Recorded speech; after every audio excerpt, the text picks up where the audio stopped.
applied bolting. In this hands-on clinic, we're going to be discussing torque and tension.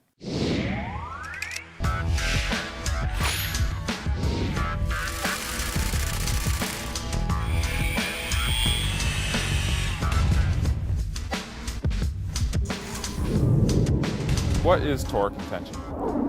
Torque is the amount of effort needed to turn the nut down the threads of a bolt. Tension is the elongation or stretch of that bolt that produces the clamp load in the steel. Now, to measure tension, we use the Skidmore Wilhelm. The Skidmore is a hydraulic load cell designed to measure tension independently of torque. For this demonstration, what we're going to do is we're going to tighten two different types of bolts down in the Skidmore. A fresh from the keg 7/8 A325 bolt, as well as that same size bolt, but in job site condition. It has a little bit of rust to it, a little dry. We're going to apply the same amount of torque to both bolts and see what kind of tension we get. The first bolt we're going to use is a 7/8 A325 bolt. It's the one fresh from the keg. Now, minimum tension for this bolt is 39,000 pounds. So now we're going to tighten our bolt using our electric non-impacting torque wrench. It has an adjustable torque setting of 450 to 900 foot-pounds. When the dialed amount of torque is sensed by the gun, it automatically shuts off. In this case, we're going to set our gun to 450 foot-pounds.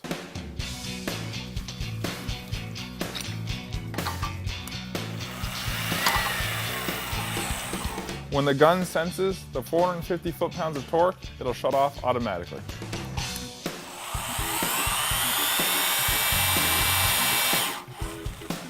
So we've got a tension of about 53,000 pounds. We're well above our 39,000 pound minimum, so this is a nice tight bolt. The next thing we're going to do is we're going to take our 7/8 A325 job site bolt and put it into our Skidmore.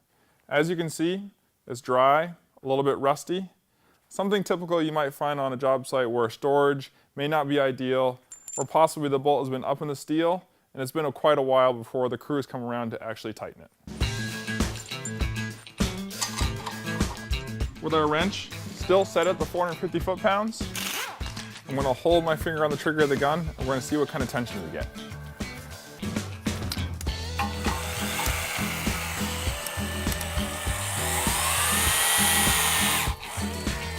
I'll bump it one more time just to be sure. We have a tension of about 15,000 pounds, so we're not even close to our minimum of 39,000 pounds, which we're shooting for. So there's two things we could do here. The first being increase the torque setting on our gun, or we can lube the bolt assembly. In this case, we're going to lube it.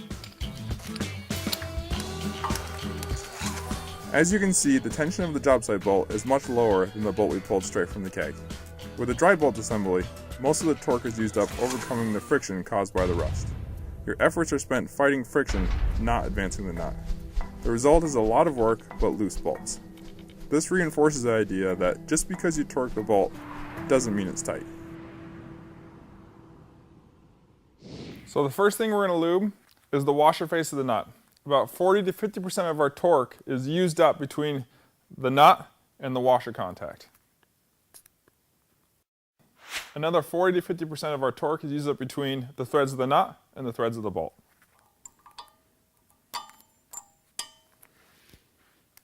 Again, we're going to take our gun, still set at the 450 foot-pounds, hold my finger on the trigger, and we'll see what kind of tension we get.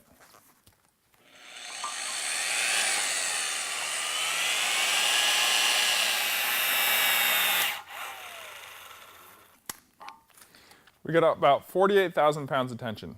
We're above our 39,000 pounds, which is the minimum. By lubing the washer face of the nut and by lubing the threads of the bolt, we're able to more than double our load. As you can see from this demonstration, torque is not a reliable means of measuring bolt tension. We tightened two bolts and achieved three different loads because of the varying degrees of condition of those bolts. The first bolt we used was the 7/8 A325 bolt, fresh from the keg, still had a little lube left on it from the manufacturer.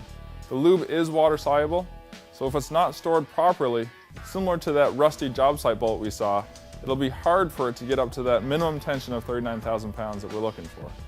So it's very important.